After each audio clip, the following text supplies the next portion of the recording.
చెప్పు. నమస్కారం అండి. నమస్కారం.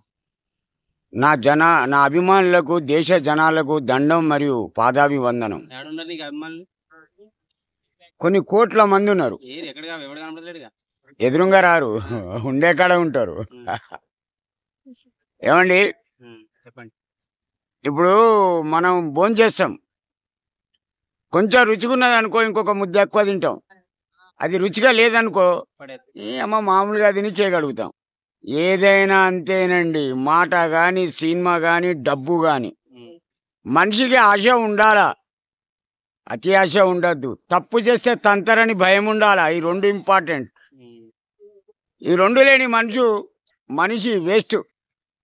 ఇప్పుడు ఒక అందమైన అమ్మాయి పోతుందండి ఎందుకు రోడ్డుకి వెళ్ళి, ఎందుకు పోతాను? అరే ఏదో పని మీద, ఆమెను చూసి ఆనందించు, అంతేగాని చెయ్యాలని చూడకు. ఏదో ఒక ముళ్ళు ఉంటుంది పక్కన, కస్సన దిగుతుంది.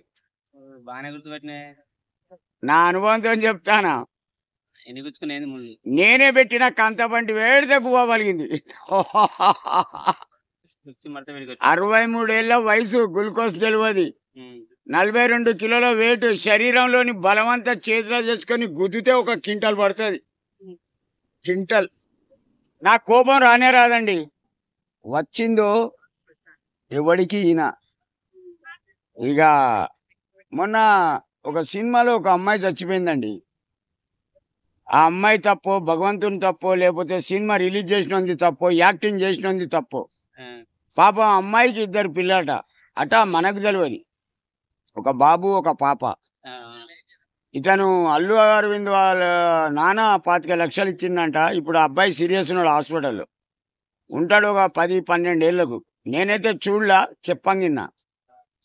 మంచితనం, మానవత్వం, ఈ రెండు లేని మనిషి బతుకు దండుగా. నన్ను కుర్చీ తాత అంటారు. మీ అందరికీ దండం. మంచితనంతో బతకండి, ఒకరిని ముంచకండి. ఉంటా, బాయ్. Okay, right.